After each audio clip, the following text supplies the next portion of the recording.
Thomas Walker was a man of strong hands and a quiet heart.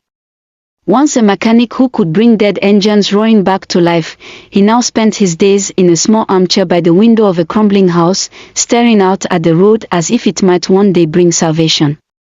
That house was once a home, filled with laughter and footsteps that raced up and down the wooden stairs.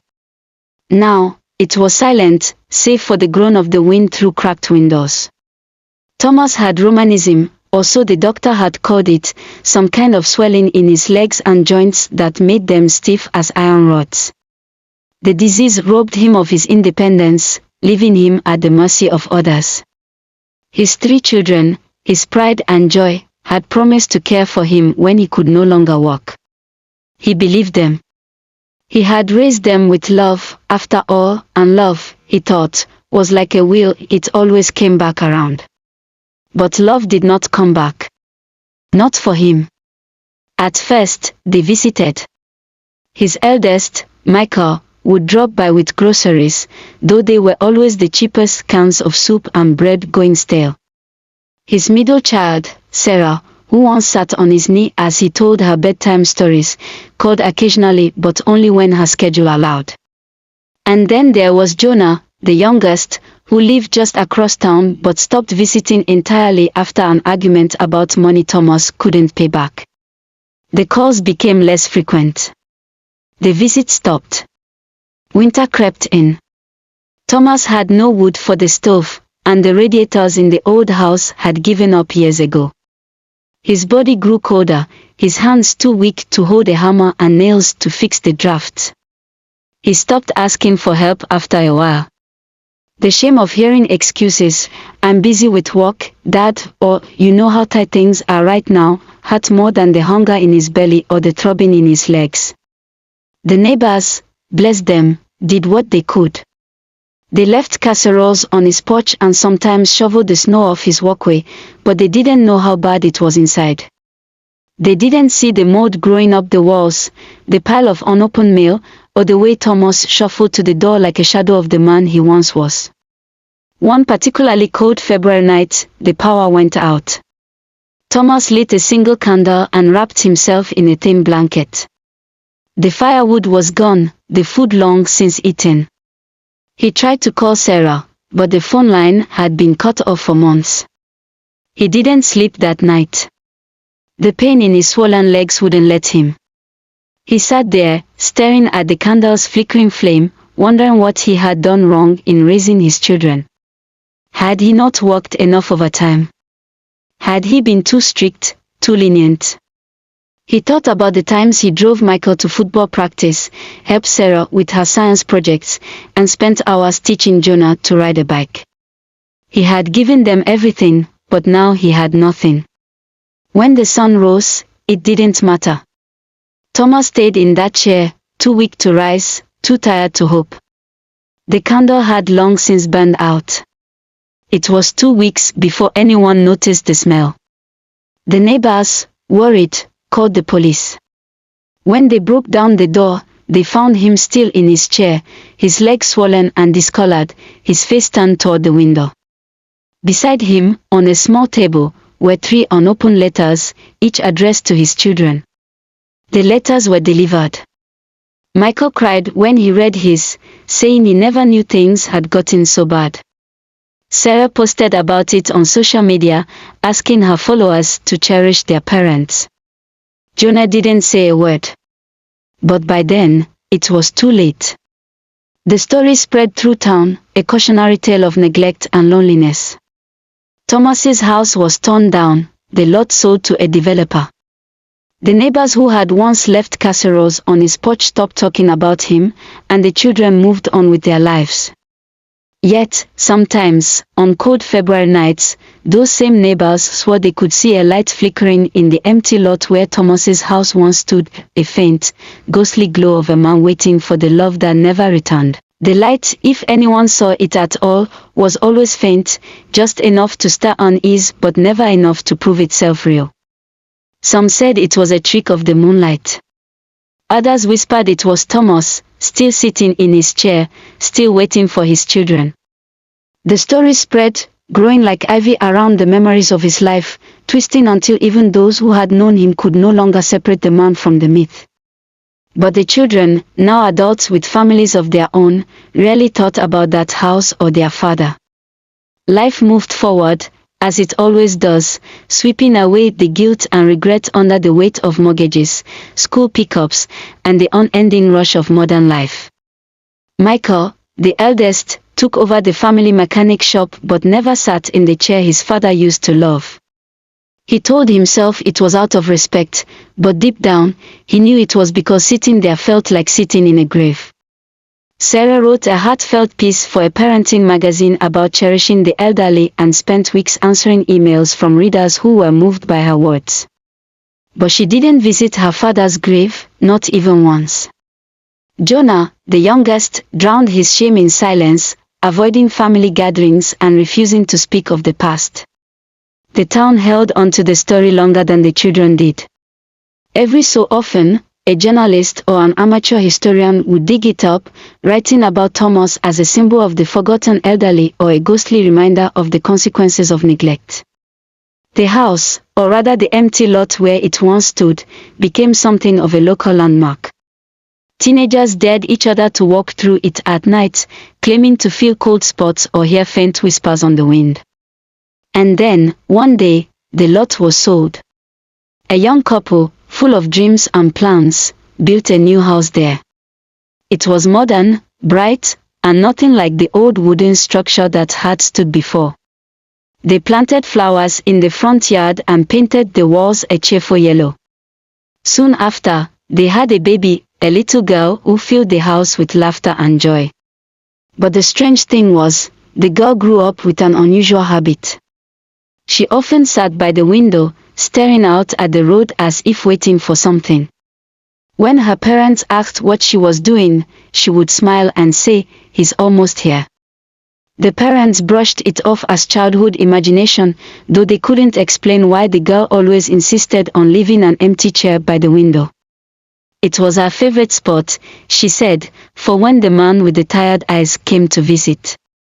Over time, the family noticed other oddities.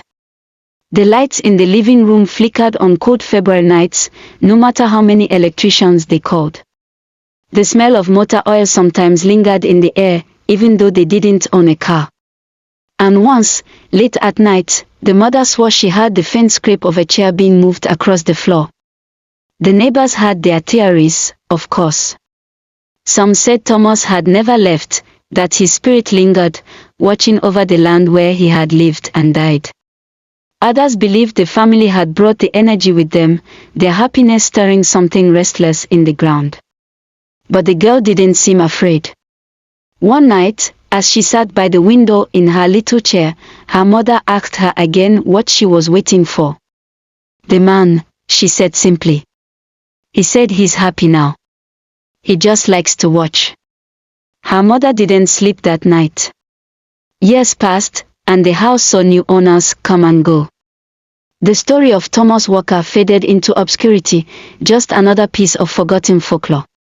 The children grew old themselves, facing the same fears and aches their father once had.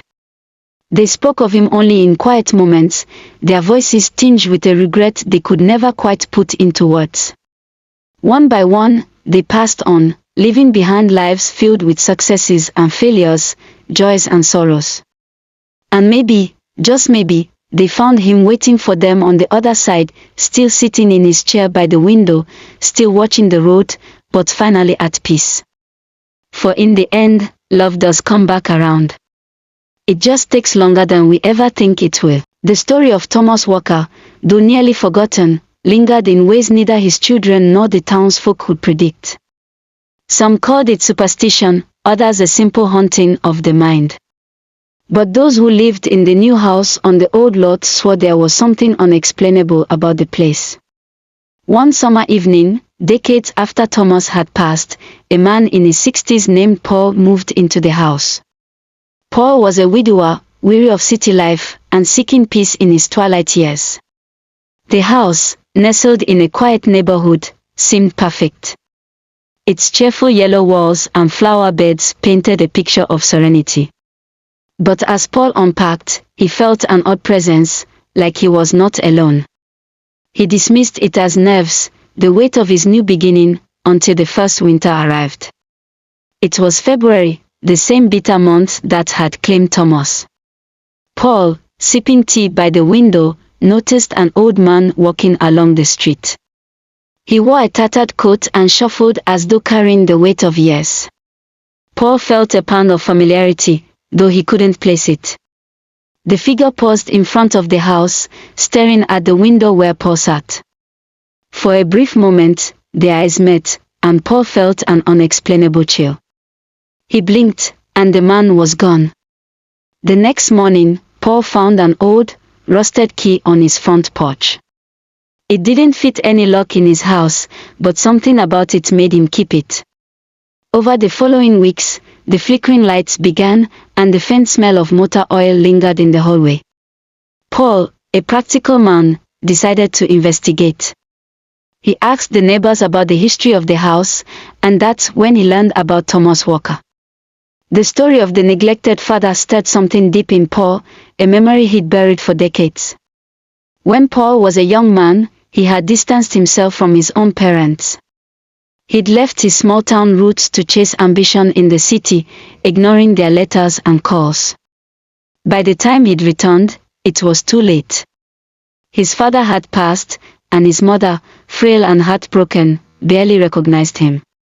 Now, sitting in the very house where another man had suffered the same fate, Paul couldn't ignore the coincidence. Or was it fate? One night, unable to sleep, Paul placed the old key on the windowsill. "Thomas," he said aloud, feeling foolish, "if you're still here, I'm sorry. For what your children did. For what I did. None of us know how to love properly until it's too late." The house remained silent. But for the first time in weeks, the flickering lights stopped, and the air felt lighter. The next morning, Paul found the key was gone. In its place was a folded note, aged and yellowed. The handwriting was shaky but legible. "Thank you for remembering. Love them while you can." Paul kept the note in his pocket for the rest of his life. And when his own children came to visit him in his final years, he made sure to hold their hands, to tell them he loved them, to leave no room for regret. The lot where Thomas Walker's house once stood would always carry a strange energy, an unspoken reminder to cherish the people we often take for granted. But for Paul, and perhaps for others who passed through, it became something else, a place of redemption. Because sometimes, the dead don't haunt us to harm us. They haunt us to teach us what it means to truly live. Paul lived for another 10 years in the house on the old lot, and though the strange occurrences ceased after that night with the note, he always felt a quiet presence in the home. He often talked to it, not out of fear but as if speaking to an old friend. When he'd sit by the window, he'd whisper updates about his life, his children, and his grandchildren. "I called Emma today," he'd say, mentioning his estranged daughter. "She answered, 'Thomas. Can you believe that? We are having dinner next week.'" It became a routine for Paul, these quiet conversations, as though Thomas Walker was still there, silently listening. He would sit by the window in the evenings, looking out at the road the same way Thomas once had, though Paul's gaze was hopeful, not wistful. When Paul passed away peacefully in his sleep at the age of 78, his children gathered at the house to sort through his belongings. Emma, the daughter he had reconciled with, found the note Thomas had left all those years ago, tucked carefully in a box of keepsakes. "Thank you for remembering. Love them while you can." The message struck her like lightning. Paul had often spoken of the house's strange history, but Emma had never given it much thought. Now, holding the note in her hands, she felt an overwhelming sense of urgency, not just about her father's life but about her own. Later that day, Emma sat by the same window where Paul had spent so many hours. She looked out at the road, wondering how many other lives had passed through this place, carrying their own burdens, their own regrets. It was then she noticed something peculiar. Across the street, where an empty field stretched toward the horizon, there was a faint figure, a man in a tattered coat. He stood still, staring back at her. Emma blinked, and he was gone. The house changed hands again after Paul's passing, but it never stayed occupied for long. New owners came and went, some charmed by its cheerful appearance, others unnerved by the stories of its past. A few claimed to hear faint whispers at night or smell motor oil in the air, but none could explain it. Over time, the house became a curiosity, a quiet reminder in the town of lives forgotten and remembered. Emma, now in her 60s, often drove by the house when visiting her grandchildren nearby. She never stopped, never knocked on the door, but she always slowed down, glancing at the window where her father used to sit. One evening, as the sun set and the sky turned the color of embers, Emma pulled over. She stepped out of her car and stood on the sidewalk, staring at the house. She thought of her father and the man before him, two lives connected by tragedy and redemption. "I remember," she whispered, her voice carried gently by the evening breeze. "I remember you, Thomas. And I remember him. Thank you for teaching us." The air seemed to still, and for a brief moment, Emma thought she saw a figure in the window, a man in an old armchair, gazing out at the road. His face wasn't clear, but his presence was undeniable. She didn't feel fear. Instead, she felt a deep, abiding peace, as though something unspoken had finally been set right. Emma stood there for a long time, until the last light of the sun disappeared. When she got back in her car, she glanced once more at the house. The window was empty now, but she felt as though someone had been watching her, not with sorrow, but with gratitude. The house eventually fell into disrepair, and the town decided to tear it down. By then, the story of Thomas Walker had faded almost entirely, remembered only by the oldest residents and the occasional curious soul who stumbled across an old article or a whispered tale. The land was left vacant for years, overgrown with weeds and wildflowers. Some said the energy of the place had finally settled, as though whatever haunted it had been laid to rest. Others claimed to see lights on the lot at night or hear faint footsteps when passing by. But for Emma, the story never truly ended. She carried it with her, using it as a reminder to love fiercely and forgive deeply. When she told her grandchildren stories, she often included one about a lonely man who waited by a window and a family who learned too late how much he mattered. "Don't wait to tell people you love them," she would say, holding their small hands in her own. "Don't let them sit by the window alone. Be the one who knocks on the door." Years later, when Emma passed away, her children and grandchildren gathered at her home, just as they had for Paul. Among her belongings, they found a framed copy of the note Thomas Walker had left, hanging quietly in her bedroom. "Thank you for remembering. Love them while you can." None of them knew the full story, but they understood the message. And in their own lives, they carried it forward, a quiet legacy of a man long gone but never forgotten. And perhaps, if you ever walk by the empty lot on a cold February night, you might feel it too, the faintest flicker of warmth, like a candle burning in the distance, reminding us all to cherish the time we have and the people we hold dear. The land where Thomas Walker's house once stood remained empty for years, eventually overtaken by wildflowers and tall grass. The townsfolk stopped talking about the strange occurrences, chalking it up to old rumors and eerie coincidences. But for those who had been touched by the story, Paul, Emma, and their families, the lessons lived on. Emma's grandchildren grew into adults, each carrying her words close to their hearts. One of them, Lily, became particularly fascinated by the stories her grandmother told about the house and the note. As a writer, Lily felt compelled to put the tale into words, hoping to preserve it for future generations. She visited the empty lot on a crisp autumn afternoon, notebook in hand, her heart heavy with the weight of the past. Standing where the house had once been, she tried to imagine what it must have looked like, the creaky wooden floors, the chair by the window, the flickering candle on a cold February night. Lily knelt in the grass, brushing her fingers against the earth. "Thomas," she whispered, feeling a strange pull she couldn't explain, "if you're still here, I'll tell your story. I promise people will remember." The wind picked up, rustling the tall grass, and for a moment, Lily thought she heard the faint creak of a chair. She froze, her breath catching in her throat, but when she looked around, the lot was still and silent. That night, she began to write. The words came easily, as though guided by an unseen hand.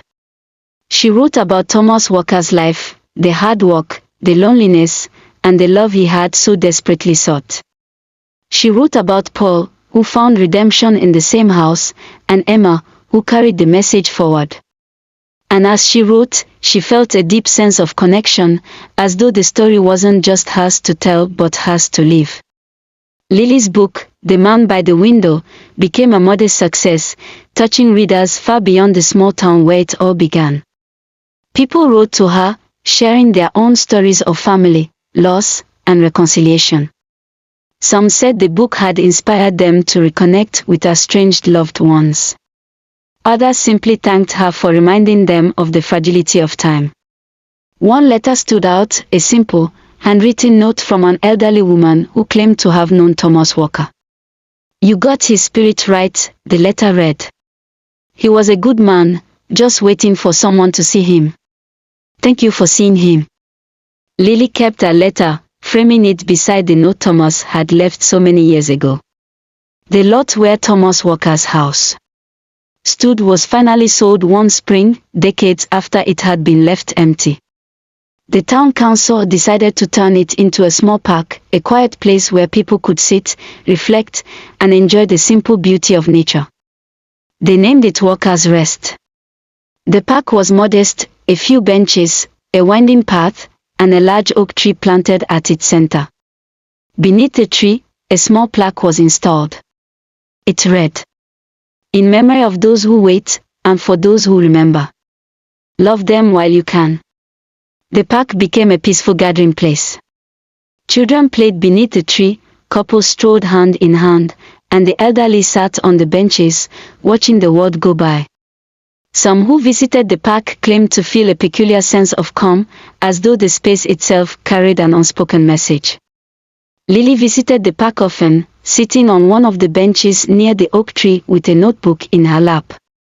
She would watch the people passing through, imagining their stories, wondering how many of them had been touched by loss or regret. She thought of Thomas Walker, his quiet vigil by the window, and how his story had rippled through generations.